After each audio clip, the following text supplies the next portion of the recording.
Which one? So I put somebody. It's not gonna make that dough. That's written. Yeah, I know. No, it's true.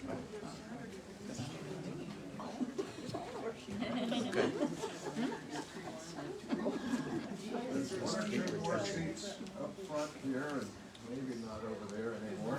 Is that seat available? Here's a seat. Well, I don't know whether it's Joanna's wonderful publicity that is responsible for this, or the power of Carol Buck's program, but this is really one of the best audiences we've had in a couple of years.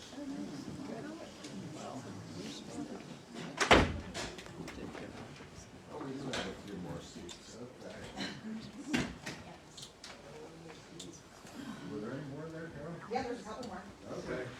Step back.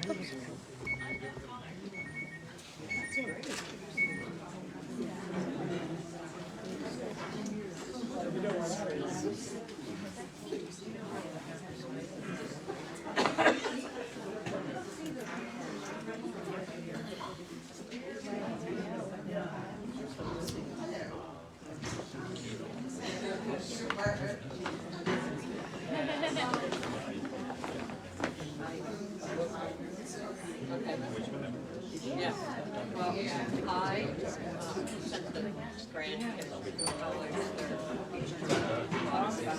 and so I thought, well, I'll just put it in the card. I was gonna give it to him Friday.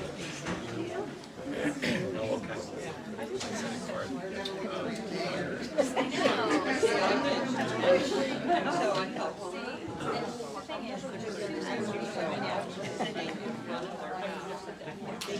Mary, if they picked up their kids. And that would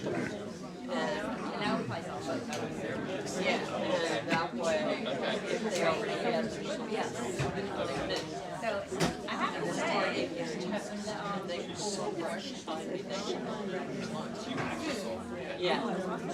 And check out and family so far Friday, like 3 days. Right. Yeah. So he said I had to get out of the house. I just felt like the holidays.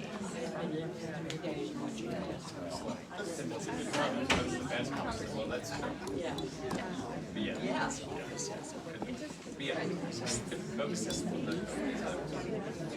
Well, that's what he had. Rather than controls without selling tickets. Yes, we're like newspaper. It's cheap before the bank tellers are. Yeah, it's always. So I found it.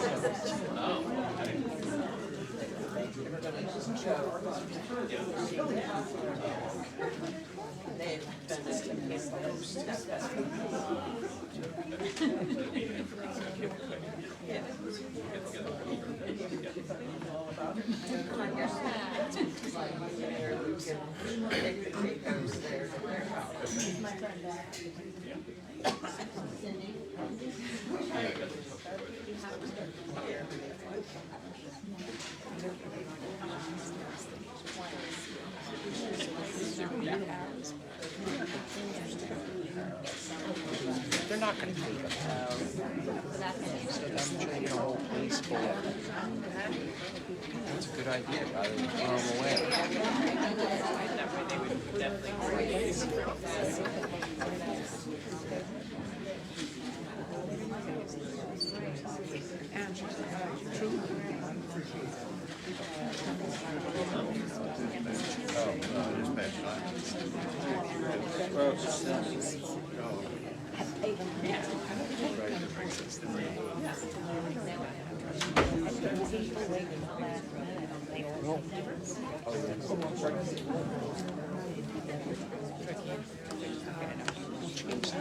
Well, we're getting organized and we're trying to find a few more chairs for a few more people.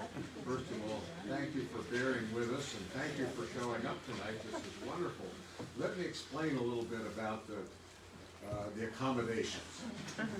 We're in the process of executing a master plan for the restoration of this building. And what will happen, among other things, will be that the room out there that you just came through will be turned into more of a multi-purpose room.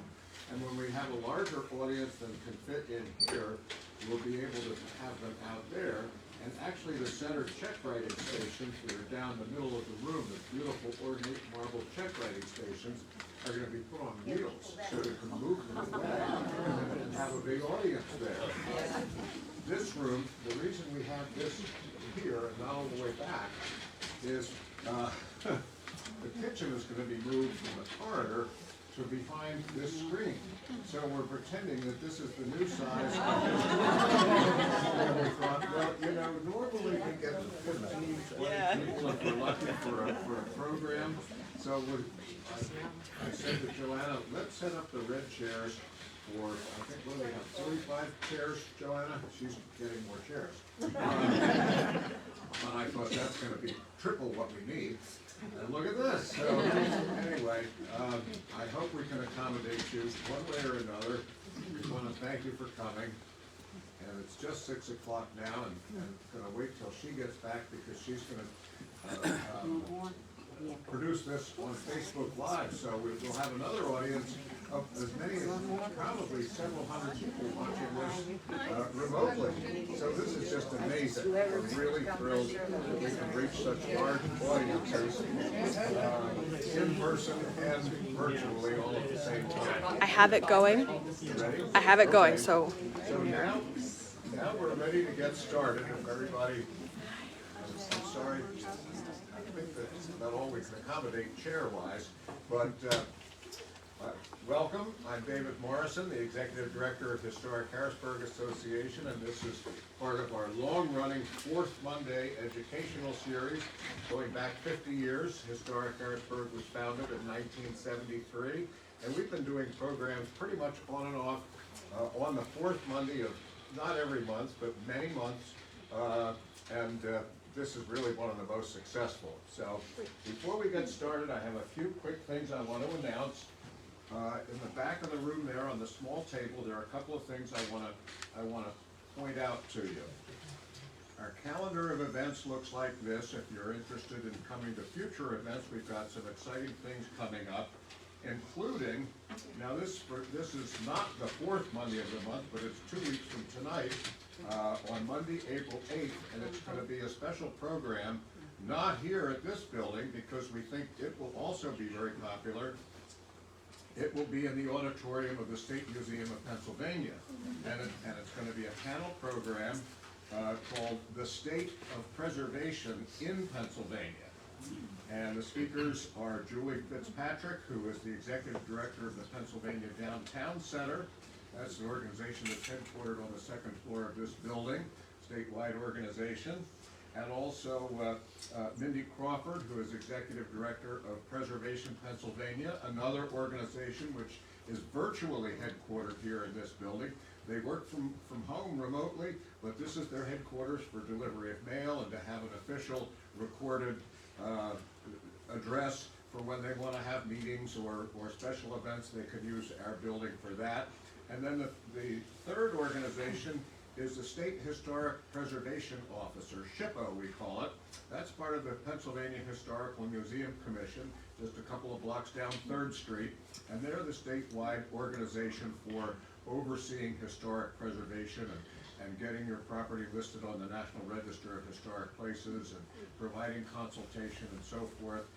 So those three professionals and myself will be part of a panel program facilitated by State Representative Patty Kim, 6 o'clock next, 2 weeks from tonight, on the 8th of April, at the State Museum, and again on Facebook Live if you prefer to watch it virtually. And we're very excited. We've never had a program like that before with a statewide audience and really a statewide topic, because those three ladies all serve a statewide organization or a constituency. So they're going to be talking about preservation happening in Erie and in Altoona, and all across Pennsylvania, various things that they're aware of that really are great ideas for all of us. So historic Harrisburg, you know, we're regional pretty much around the Harrisburg area, so we're going to find it very interesting to see what's going on in other parts of the state. So I encourage you to come to that, and this flyer, it tells more about it. So with that, let's get started. I'm delighted, first of all, that we've got such a great audience for really a fascinating topic. Violet Oakley is so fascinating. But our speaker tonight, Carol Buck, is a historian, a history curator at the State Museum of Pennsylvania, and she happens to be one of the top authorities on Violet Oakley around. And so Carol has done a lot of research. She's written treatises about Violet Oakley and given lectures and so forth. Her program tonight is about the Red Rose Girls, which you're gonna, if you don't know about them, they were the trio of women who worked together, lived together, and created art together, Violet Oakley and her colleagues. So, Carol, with that, I'm going to turn it over to you, and we're looking forward to your program. Thank you very much.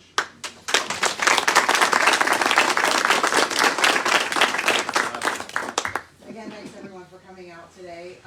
I am curious, because oftentimes when I talk about Violet Oakley or the Red Rose Girls, I get a certain reaction from people. How many of you already know about the Red Rose Girls? Okay, so there's a handful. And how many know Violet Oakley know her work? Okay, many more of you know about Violet. Okay, great. Usually the reaction that I get is a blank stare. And so I have to say, well, Violet Oakley did murals at the Capitol building, and then who won? Then they know if they're local. So working at the museum, I often will send people over to the Capitol building for tours and tell them how beautiful the Capitol building is and they should see it. And of course, people think the government building. But then when they get there, then they know. So this talk is based on my master's thesis, which was about Violet Oakley and her work as what I am calling her as an activist of her time, because that's what she was doing, was promoting pacifism and things, which is what is represented in her murals. So we'll talk a little bit about the Red Rose Girls first. This is a famous photograph that you may have already seen. On the left is Elizabeth Shippen Green. The middle is Violet Oakley. On the right-hand side is Jessie Willcox Smith. And they're all holding roses, and they are all holding, which I didn't notice for a very, very long time. In their left hands, they are holding pieces of something. One's like a chess piece, and we don't really know what the symbolism is. I've asked Dr. Ricci, who is probably the foremost Violet Oakley scholar. She does not know what it is either. But they're all holding roses, and then the woman who is watering them is Henrietta Cozen's. So this is in their Chestnut Street home that they lived in together. Archives of American Art down in Washington, D.C. has a large collection of photographs and material, all things Red Rose Girls and Violet Oakley. Henrietta Cozen's, let's talk about her first. The depiction there on the right-hand side is a poster that was done for the Plastic Club in 1902. Plastic Club is located in Philadelphia. It's on Kamek Street. It's still there. Tiny little street. So again, they're representing her watering the roses.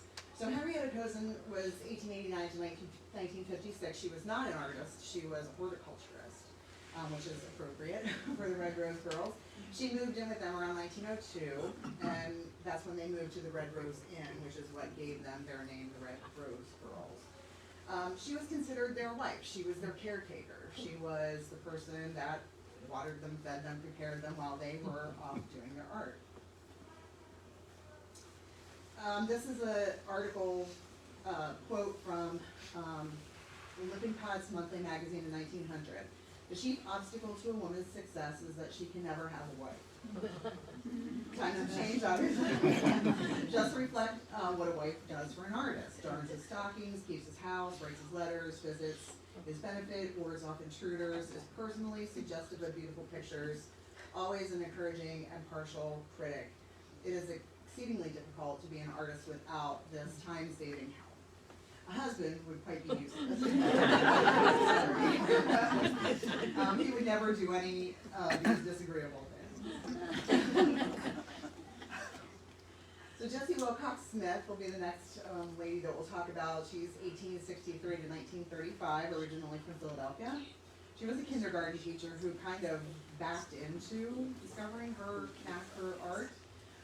She started training at the Philadelphia School of Design, which is now Moore College of Art. She left for the Pennsylvania Academy of Fine Arts and was fortunate enough to study under Thomas Eakins. You know Thomas Eakins, Philadelphia artist. By 1894, she began her studies with Howard Pyle, and he will be another person that we talk about here shortly. He's very important to these ladies. I couldn't resist when I saw this painting that she had, or drawing that she had done. It is a little girl, Miss Buck, so I couldn't resist. I don't know who this child is, but Jessie Willcox Smith, her quote here from Good Housekeeping is, "The way I do it is I tell fairy tale stories. I tell them with great animation. A child will always look directly at anyone who's telling a story. So while I paint, I tell tales marvelous to hear." Elizabeth Shippen Green, 1871 and 1954, again from Philadelphia. She studied at Papa as well in 1887, and she then moved on to the Drexel Institute to study under Howard Pyle as well. And we have Violet Oakley, 1874 to 1967. She was born in New Jersey, but lived primarily in Philadelphia most of her life. In 1896, she had already, when she was about 22, traveled to Europe and studied art. She was being published in Woman's Home Companion magazine. In 1896, she enrolled at Pennsylvania Academy of Fine Arts and studied with artist Cecilia Beau, who was a famous artist in her own right. By 1897, she enrolled with Howard Pyle. You see the common denominator here at the Drexel Institute. So let's take a look at the time period, 1870 to 1900, kind of the times when these ladies were working and doing their, making their living, actually.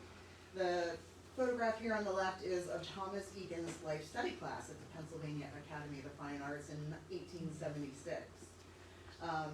So at this time period, École des Beaux-Arts in Paris, which is a very famous art school if you're not familiar, women were not allowed, just flat out not allowed until 1897. Women turned to private studios for training, but denied the opportunity to study human anatomy with a live human model. Art education, particularly life study classes, where nude males may be their modeling, obviously were not for ladies. So that's why they were excluded, that's why women were excluded. In 1844, women were permitted to use the sculpture gallery at the Pennsylvania Academy of the Fine Arts, which I guess is the next best thing.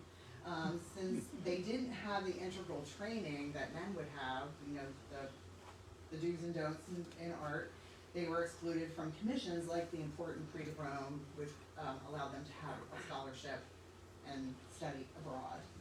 Finally, in 1868, women were permitted to take life study classes, but only with female models. And this is a painting by Alice Barber of a woman's life study class, and you can see that it looks like I don't know if they're supposed to be studying from a model or from a sculpture. So the Panic of 1873 triggers a depression in Europe and North America. It lasts about 6 years. Industrialization is starting, so people are moving into the cities in large quantities, so the cities become bustling. This is Chestnut Street in Philadelphia at the time. 1800 to 1920 is considered the golden age of illustration. People were more literate, so they were reading magazines at home. Printing technology made books and magazines cheaper and easier to print and buy. Illustrators then had many avenues to do their work. They could work in books, magazines, posters, advertisements, flyers, all kinds of things. Illustrators, though, were not considered real artists. And these are illustrations of Collier's Magazine and Ladies' Home Journal by Jessie Willcox Smith and Elizabeth Shippen Green. And you can see they're kind of similar looking. I mean, their style is very, very similar. Women artists found it easy to work in the illustration field because they could do it from home. They could take care of their kids, they could make sure they had a tidy home, make their dinners and everything, and still have a job. This type of work also didn't infringe on male-specific jobs. not good. Women in the arts were often seen as dilettantes that did not take art very seriously. Again, these are Elizabeth Shippen Green and Jessie Willcox Smith illustrations.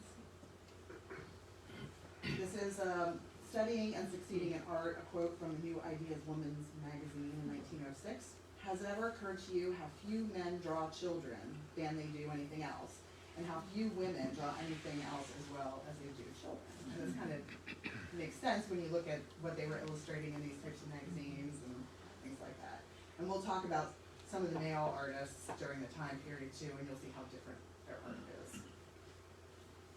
So these ladies probably wouldn't have been as successful as they were without the support of some male counterparts, teachers, and things like that. This is a Howard Pyle painting, so you can see already the difference in topic. We're talking about ships and pirates and things like that here. I'm not a painter, I'm an illustrator, which means to illumine, which is very great work to accomplish. The Delaware Museum of Art has a lot of Howard Pyle artwork in their collection too, so keep an eye on them if you ever see if they have done them in the past, exhibits on him and Violet Oakley, so they may do it again. Howard Pyle was the most notable teacher of illustration and was a foremost illustrator in his own right. He applied at the Pennsylvania Academy of the Fine Arts several times, but was rejected. He began his teaching career at Drexel in 1895, but did not like conventional art education. He didn't want to have to teach all the rules, and he didn't think traveling to Europe was, you know, the grand tour that everybody did to go see the masters' artworks. He thought that was hooey. Pyle broke away and established the Brandywine Valley tradition that produced many notable illustrators. So when you look at these, you will know the Brandywine Valley tradition, and these are all the men that are part of that. So again, other than Norman Rockwell's down here on the right-hand side, you can see that it's, again, pirates and hunters and things like that. So Norman Rockwell, N.C. Wyeth, Maxfield Parrish, and Harvey Dunn were part of the Brandywine School and taught under Howard Pyle. He said most women artists are daughters of artists or have strong relationships with a male artistic person. And that is the case with Violet Oakley, her family, she came from a family of artists. And, you know, he's not wrong. He supported them, taught them, and advocated for them. He did write an article, Why Art and Marriage Won't Mix, but that only applied to women. And that is him with his daughter, and that's part of the collection of the Delaware Art Museum. This is another Howard Pyle painting. He supported these artists as illustrators, but he felt that they were limited by a feminine outlook and only qualified for sentimental work, so children, things like that. So I kind of thought about this. You probably are familiar with The Awakening by Kate Chopin. She kind of writes about this exact thing that kind of supports Pyle's beliefs. Story was set in the 19th century. You had Edna Ratignol is the ideal Victorian woman who takes care of her home and her husband and her children, and she just dabbles in art just as recreation. And then you have Mademoiselle Rice, who was unmarried, childless, and devotes her life to art and music. She could be a successful artist because she didn't have to take care of her children and home and husband. And then you had Edna Pontellier, who awakens her artistic potential and ultimately regresses from her relationship with Robert Lebrun. And many women artists of this period did not marry, like Violet Oakley, like Elizabeth Shippen Green, Cecilia Beau's another, Blanche Villiers, Mary Cassatt, and three of the Red Rose Girls. Thomas Eakins was another supporter, obviously, an instructor of these ladies. This is the Gross Clinic. I believe the last I knew it was at Thomas Jefferson University Hospital. It's a famous, obviously, surgical theater painting. He was dismissed from the Pennsylvania Academy of the Fine Arts. He trained Jessie Willcox Smith. After his dismissal from Pennsylvania Academy of the Fine Arts, he was hired at Drexel, where he was also fired because his over-exuberance of the use of the male model with female students. I guess they saw naughty bits and shouldn't have, and that was what got him on the street. But he was a successful painter regardless. In a letter, he wrote, women should assume professional privileges as would men. So he definitely felt the equality there. So the early years of the Red Rose Girls, this is a Jessie Willcox Smith painting. By the time the ladies all met up in Howard Pyle's classroom in 1897, they were all established illustrators. They already had been painting. Green was illustrating for Strawbridge and Clothier, Saturday Evening Post, Ladies' Home Journal, and Harper's. And Smith was with Good Housekeeping, Collier's, Harper's, Ladies' Home Journal, and recently illustrated for Robert Louis Stevenson. 1880 to 1890, Smith was reported to earn $3,000 for a magazine cover, which equates in current day money $100,000, which is a lot, but it was still less than what men made. Oakley was illustrating for Ladies' Home Journal and books of poetry and Harper's Round Table. Historically, men were more successful in their illustrating careers than women, as their subjects were much different, as we've already seen. Women were considered naturally sympathetic and domestic, and illustrating pirates, history, or murder mysteries was considered beyond a woman's interest, experience, and capability as an artist. This is a Violet Oakley drawing for the book Evangeline, Henry Wadsworth Longfellow's Evangeline. A strong allegiance grew between Smith, Oakley, and Green when he put them all on a project together to illustrate this book. In 1897, Oakley, Smith, and Green became founding members of the Plastic Club, which again, Camac Street in Philadelphia. You can still go there. I did this presentation for the Historical Society of Pennsylvania in Philadelphia, and there were some folks in the audience that were involved, and they said, do you want to go see it? I'm like, yes. So I got a after-hours tour, which was great. The Plastic Club allowed female artists who were excluded from other types of clubs to be able to exhibit, lecture, and exchange ideas. 25 members of the Plastic Club were students of Howard Pyle, so he was very important to many ladies' careers. Smith was living in a small apartment on Chestnut Street with Violet Oakley and her sister Hester, that lived down the street. Hester was a writer, didn't need studio space, so they had all this extra space, so they just invited Elizabeth Shippen Green to come live with them, and they moved in with Oakley and Smith. Green moved in with Oakley and Smith as well, so then that's their first living arrangement together there. This is an Elizabeth Shippen Green drawing. So the Red Rose Inn, this is a painting that we have in the collection at the State Museum of Pennsylvania. It's the Red Rose Studio. This is a painting by Violet Oakley, 1904. Getting this home, this was in Villanova, so it was in a suburb of Philadelphia. It allowed them to kind of escape the heat, the noise, the racket, and everything. You know how Philadelphia is. They visited this home in Villanova that had lots of rose bushes, and eventually someone coined them the name the Red Rose Girls because of that. It was this building was originally built on land that was purchased by William Penn, and then named for the garden full of roses there. It is still there, privately owned, and they don't like visitors, I don't think. The Red Rose Inn, Greensmith, and Oakley were trying to improve their social status, so of course this is very much like English countryside living. It's grand home, it's huge, which was very important for Oakley because this is where she did a lot of her paintings that are in the Capitol building. Those are all on canvas. I don't know if you know that those aren't frescoes, so they're canvas, so she painted them here, and then they were transported from Philadelphia to Harrisburg. Some reporters equated the Red Rose Inn to the Red Valley, which was an arts and crafts colony of artists, which was too bohemian.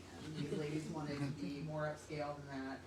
1902, the Red Rose Inn was full. Oakley and her mother, Elizabeth Cozens, Elizabeth Shippen Green, and her parents, so everybody in, they were all living in there together. This is another drawing by Violet Oakley of Red Rose. It was there the artists enjoyed their greatest successes. Green got an exclusive contract with Harper's, which only Edwin Austin Abbey and Howard Pyle had before. So she's one of the first pioneering there with Harper's. Harper's then renewed her contract for 23 years. And then this is when, too, that Oakley receives the commission to the governor's reception room here in Harrisburg. They all remained at the Red Rose Inn until 1906. They got an eviction notice, and they said that they had one beggarly artist living there. So they got booted, unfortunately. Certainly the move interrupted some of the work, especially Oakley, who was, like I said, painting her canvases to come down here to Harrisburg. So they moved to a place and they called it Cogsley. The ladies' affluent connections helped them find a new home, luckily. This is in Mount Airy, so again, it's a suburb of Philadelphia. Smith buys a portion, Oakley buys another portion, and then Cousins, Oakley, Green, and Smith is the acronym for Cogsley, and they added the Lee on the end to make it more upscale. The hill farm near Crushheim Creek in Mount Airy, that is a picture of it there, was renovated for them. While living at the Red Rose Inn, the relationship with the women grew stronger, and they developed pet names for one another. They also chose a surname for themselves using the first, which is obviously, like I said, Cogsley. Lee was added to describe the landscape of their new home. It is St. George's Road in Mount Airy is where that's located. It's now a National Historic Site too, which is kind of cool. In others, the PHNC does their blue markers, so I know Red Rose Inn and Cogsley have their PHNC historical markers too. Smith and Cousins are now in their 40s. Oakley and Green are in their 30s. Smith makes plans to travel to England with her former roommate Jessie Dodd. Oakley reads this as a sign and sees a real estate agent. She's seeing the signs that things are starting to fall apart with their the artist group. So she was considering moving back to New York, or moving to New York. Green has met her future husband, who's Eugene Elliott. He was an instructor of architecture at the University of Pennsylvania. And after a prolonged engagement, they finally get married. So beyond Cogsley, in 1911, Oakley severs her ties with the Cogsley group. Smith and Cousins move in together to a new home called Cogs Hill, because we want to keep the acronyms going. Oakley takes on additional murals at Harrisburg, as well as mural class at PAFA. She's only the second woman to have taught there beyond Cecilia Beau. During her time there, she meets Edith Emerson, who's pictured there on the right-hand side. Edith lived between 1888 and 1981. She was one of the promising students whom she lived and worked for almost 50 years. Edith Emerson became the director at not Chestnut Hill, what's the name? Yeah, Woodmere Museum in near Philadelphia. So they have a huge collection of Violet Oakley artwork too. So let's focus in the remaining time here on Violet Oakley and her Capitol murals. This is an older picture of the Capitol building. That sculpture that's in there in the middle is not there anymore. Obviously, that would be looking down from State Street. The original Capitol building in Harrisburg burned in 1897. That's the Hill Capitol. Architect Joseph Houston was chosen to design the existing building in 1901. Houston wanted a palace of art, and they wanted sculptures, stained glass, and murals. The commissions were all given to men, except for Mary Cassatt, who was asked to paint a mural in there, but she declined. This was a picture I took one winter day standing on the corner of 3rd and North while I was waiting for the bus, and the sun was just perfect. So the governor's reception room, in 1902, she was just 28 years old. She received the commission for this room. Has anybody been in? Yeah. I don't think it's on a normal tour of it because the governor does use it. So it's not often on a tour that you can just walk in and take on any given day. But it is really spectacular, and it always kind of makes me happy when I see now Governor Shapiro having some sort of meeting in there, and the press is in there, and there's all these dignitaries or important people, and I know what's above him. You don't always get to see it, but you'll see maybe a little glimpse of the murals at the top, at the frieze. It's a 71 by 27 foot room. There's 15 total murals in there, and she received payment of $20,000, still less, of course, than Edwin Austin got. William Brantley Van Engen, he is the stained glass artist. When you're in the Senate, there's stained glass circular windows that you see in there. That's the work he did. So Violet Oakley gets the commission, and she travels to Europe to do research and gain inspiration. And it's suspected that she finds Vittorio Carpaccio, he's a Venetian Renaissance painter, and used that as her ideas of executing the work in this room. Houston suggested that Oakley's murals represent freedom or history of the state, and in typical Violet Oakley form, she was like, no, I'm gonna do this. And so while she was in London, she did some research, and she decided that the murals should represent William Penn and his ideas of religious freedom and pacifism. So this group of murals is entitled The Founding of the State of Liberty Spiritual, and it depicts important events in Penn's life. This is panel number 6, William Penn as a student at Christ Church at Oxford. This is a painting that she executed. It depicts the 1526 burning of William Tyndale, burning the English Bibles. This particular mural, or this painting, got her in a little bit of hot water with the Catholic Church because she didn't like that for obvious reasons. But fortunately, it passed and it didn't get taken down, so still there. The Senate chambers, Edwin Austin Abbey was commissioned to do, and he did do some of the work that is in there, but he died abruptly and in 1911 and left a lot of artwork undone. So Oakley was contacted by the groundskeeper at the Capitol building and asked if she would execute the rest of the Senate chamber and the Supreme Court murals. So she was offered $50 a square foot, just like Abbey, though it wasn't adjusted to inflation. So she did get what Abbey was offered, but still got shortchanged a little bit.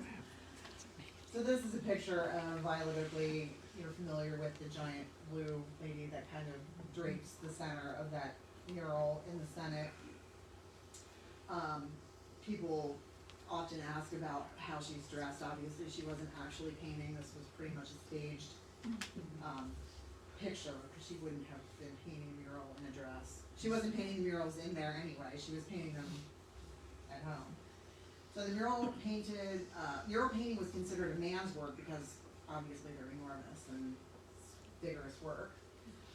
She contacted Abbey's widow and asked, did he have any ideas or plans laid for these murals prior to his death, but the widow never responded.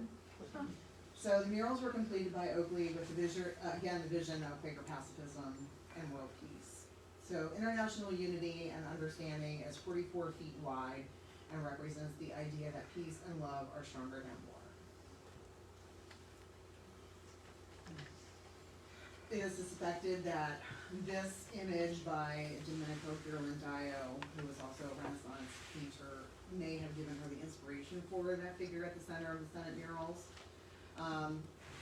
This is Madonna of Mercy, is the title of it. So this is the center figure in the mural. She began these murals in 1912, and they were dedicated in 1917. And I think it's important that here we are in the Senate, 1917, women didn't even have the right to vote, and here she's executing these murals.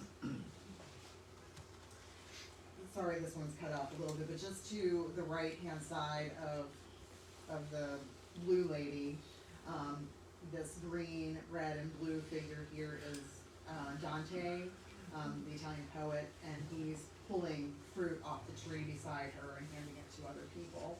And then the white figure just behind his shoulder is actually Jane Addams. She was the mother of social work. She's holding Violet Oakley's Holy Experiment book. So Violet Oakley was always looking for ways to make money and promote her artwork. So she created a giant leather-bound book that had illustrations of her artwork in there, so she could sell these things. So this is a picture of Jane Addams holding it. On the left-hand side of the blue figure in the Senate murals is this little quarter round. Somebody again had a problem because it was 1943, so we were getting into the middle of World War II, and the Senator John McCreech began an unsuccessful campaign to paint out the image of the Japanese flag on there. And typical with Violet Oakley murals, you'll see in the lower right-hand corner there's text. She's always kind of writing a poem or writing some thoughts or something like that. They're almost like illuminated manuscripts. The Supreme Court chambers, that's the room that has a giant green dome, stained glass in the middle of it. So this is an image on the left-hand side of one of her sections of her murals. She began preliminary sketches after the Senate was complete. The Supreme Court was then completed in 1919, and they are designed as illuminated manuscripts. This particular one, you can see the faces in the middle, but it actually spells out the word law. So there's an L here on the left-hand side that goes along the bottom. The A is up in the angel face, the female face, and then the W is at the bottom. And it also spells out wisdom as well. She's tricky with her little symbols. And this particular painting is the Supreme Court of the World. That is in the Supreme Court space. She used the Masters as an inspiration. Anybody want to guess what that painting is? It's pretty much the last number. So, in all, the Commonwealth paid Oakley approximately $95,000 for the work in the Senate and Supreme Court, 7 years of work. It's 95,000 at that time, or translated to today's money? That time. Okay. So 43 murals in total, spanned 25 years she was working in the Capitol building.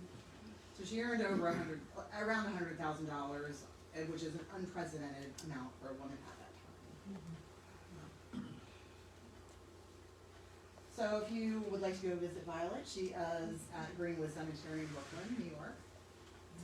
She died in 1961, 86 years old, and then the quote, "Death cannot kill what never dies," is a quote by William Penn, of course. And that is what I have for you tonight. What kind of questions do you have?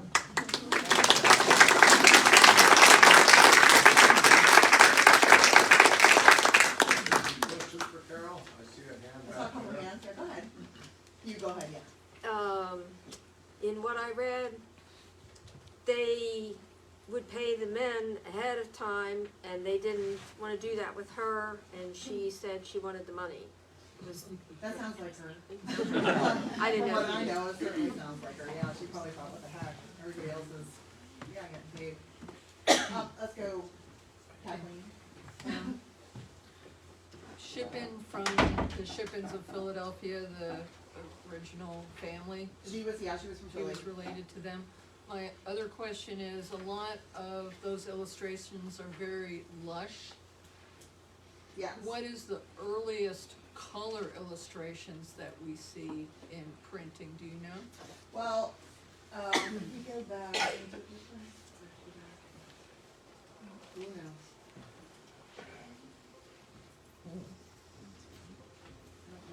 Go back. Oh, there it is.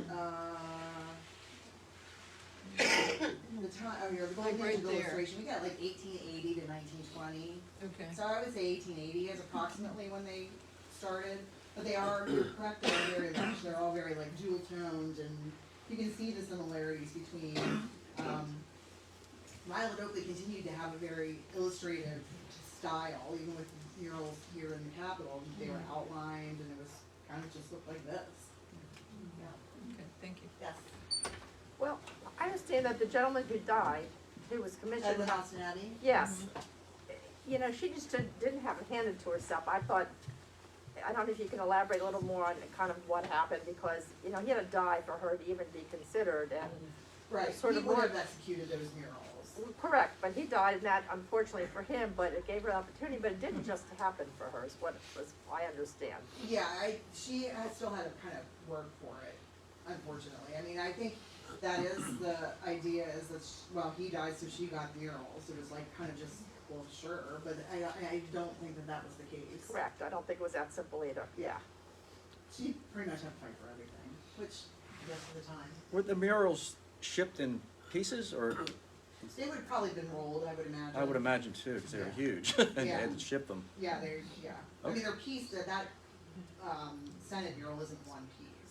Because you have those quarter rounds on each side, so that's one section, and then you have another section, and then. Okay, I thought she would have And painted a it couple there. years ago, they found in, I believe, Switzerland, some of the smaller pieces that she had done to make the grids in order to blow them up to mural size. Yeah, that's an interesting point with that, when you're painting a mural, and I know this too from our dioramas at the State Museum, is those paintings, because they're so large, and the dioramas in particular because they're curved, you can't just go in there and start painting. They do set up grid lines and, you know, so that they can do this little bit in here, so that it is proportionate, and you don't end up with things kind of out of whack. So yeah, she was in Europe. She did the League of Nations, where she was there sketching people who were at the League of Nations meeting and stuff like that. So it makes sense that someone's there. She's a little bit of something everywhere, it seems. Yes. Can you give us any information about what type of paint she used and how she treated her canvases? That I do not know. Do you know how often they've been restored? At the Capitol? Yeah, the Capitol actually has a preservation committee. I'm gonna write down your question because I wanna know. And how she treated. Now I can get your email. Okay, thanks.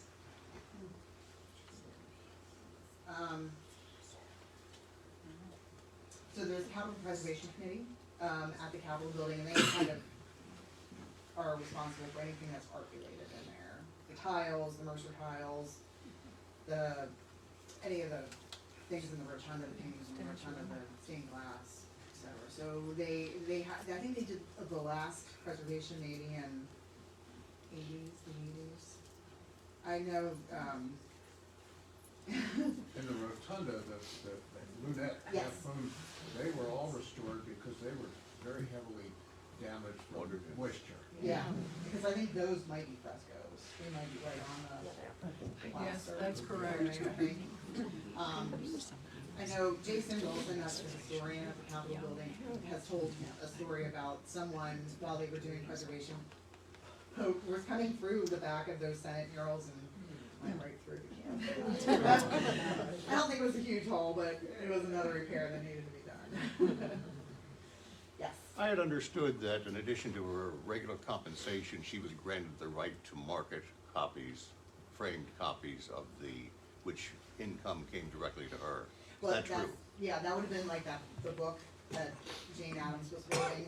They did have a copy of that book in the Supreme Court chambers. Yeah, Like state kind of laying library, open. state library The has. state library definitely has them, and Governor's reception room has one. the governor's reception room and the state archives has them too, so you can take them out and look at them, but they are, I think Temple might have them too. They kind of went everywhere.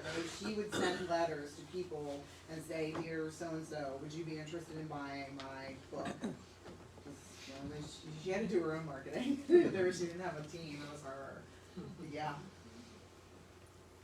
Anything else? Yes. Did she write all the quotes that are on, or the captions on the murals, or did she use quotes from other people? I think she was quoting other people. Okay, she From didn't what I write them know. herself. Yeah. Okay. Yeah, they are not her. Another set of murals that is really great is in Germantown, Pennsylvania. She did in a church, I think it's a Presbyterian church in Germantown. She did Great Women of the Bible, and they're stunning. Because again, it's a room that looks very much like the governor's reception room. It's very heavily paneled, and she has these great, and she did that when she was pretty old. So again, she was getting up on ladders and scaffolding and stuff to paint these canvases. What was the plastic company, where'd that name come from? Plastic Club. You know, I think I knew the answer to that about the Plastic Club, but it's a sketch club, so there's a lot of artists, in that little section of Camac Street. It's a little cobblestone street in Philly. I think it has to do with things being plastic, like fluid kind of thing. I can find out though. I'll see what next board. It's not the same as Philadelphia Sketch Club? What's that? It's not the same as Philadelphia Sketch Club? Yeah, that's near it. Okay. I remember, seeing what that meant, but I don't remember right off the top of my head. I'll let you know. Anyone else, questions or comments? I used to work for General Services and was lucky enough to be involved when they started the restoration, and Bob and I love to travel, and we've done quite a few states in the United States. And one of the things I love to do is take the wonderful book we have in the foyer at the Capitol there, the Rotunda, and take it with me and brag about how beautiful our Capitol is. And I'm not shy about it, I'll be honest with you. And it is. It's the only thing that comes close to it is probably the one in Indianapolis, Springfield, Illinois. It's gorgeous, but nothing like the Capitol. And when people say, "Oh, I've never been there," I think, what the heck is wrong with It's you? free, go! It's really just magnificent. It's priceless. Yeah. You're so fortunate. I know our archives has a picture of Teddy Roosevelt who dedicated the Capitol building and him saying what a gorgeous building it was.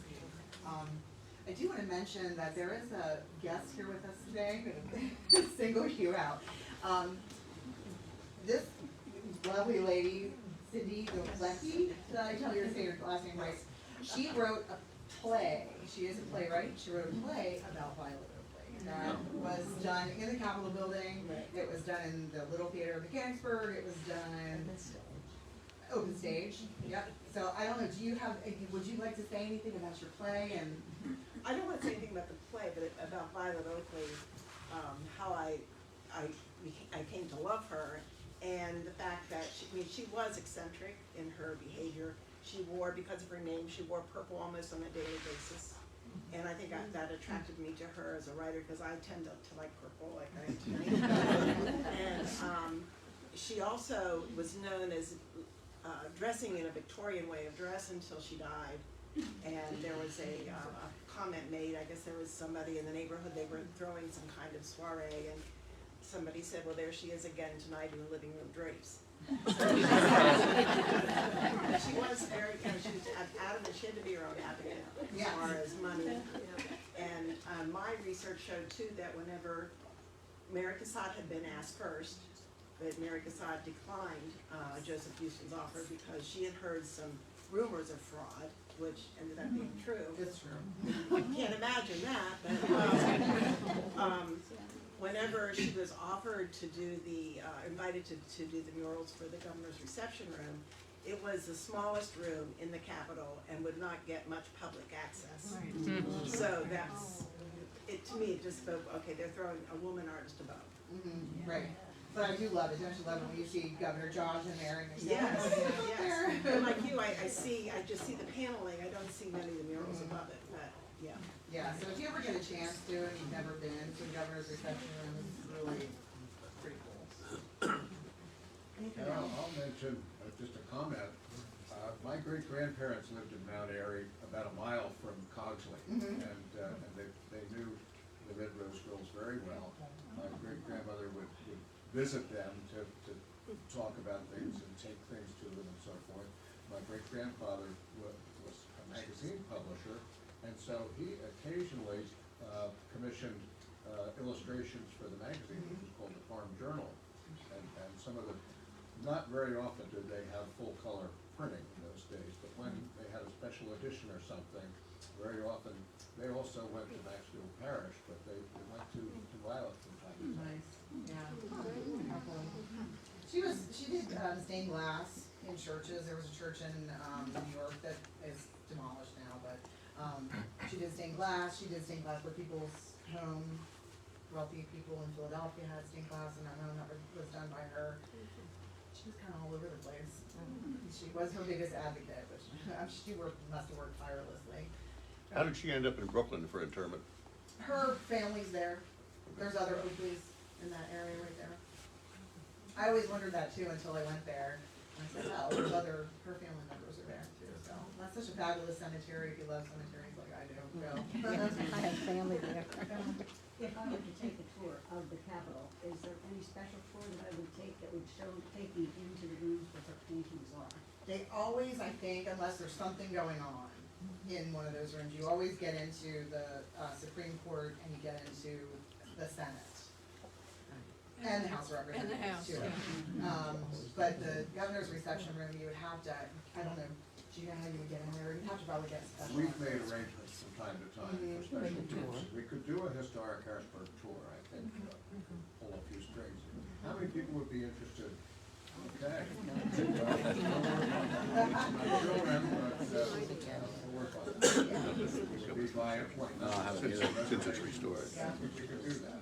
And if you get a chance to too, and I don't know how you can do this, maybe know one of your senators, is to get onto the floor of the Senate, because there are two Violet Oakley paintings, big paintings, I don't know if you would call them murals, but they're on the back side. So when you're in the gallery up on the second floor and you're looking forward to the giant mural across the back, there's paintings that are directly underneath that you can't see. And they're very interesting, and they're very storytelling, and they're very beautiful, so they're worth a look as well. There's also a wonderful book you can get from the Preservation Committee up on the 5th floor that has all of her work, and Yes. it's well worth having. Yeah, and the Capital Preservation Committee does a great job, and they do have a book, and you can, see what those paintings. The State Museum did a Violet Oakley exhibit a few years ago, kind of on the heels of the wood mirror one, that big retrospective that they did. We did one and focused on those two that are in the Senate, and, for political, her pictures of her drawings of Lincoln and Washington. There was a whole movement in the late 1800s or up to about the 1930s for government beautiful buildings, that they paid artists, WPA, during the 20s and 30s to do murals, to do artwork. So if you go to the Capitol building, the Finance building, Yes. where the State Library is, in the Forum building, which you can get into from time to time, we're reopened again, and you can see a lot of the beautiful artwork that was, and many post offices throughout the country also had those kinds Yep. of murals. I think the State Museum did an exhibit too on post office murals, which was Right. WPA. Kathleen Hale is at the State Library, so they are newly open to refurbish. So anything else? Anyone, comments, questions?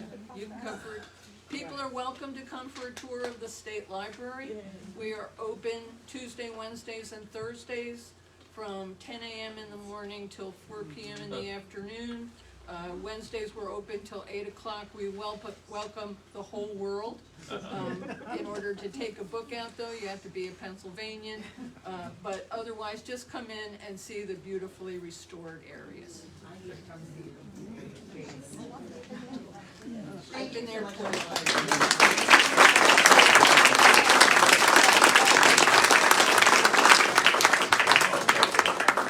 Hope to see a lot of you 2 weeks from tonight on the April 8th at the State Museum Auditorium.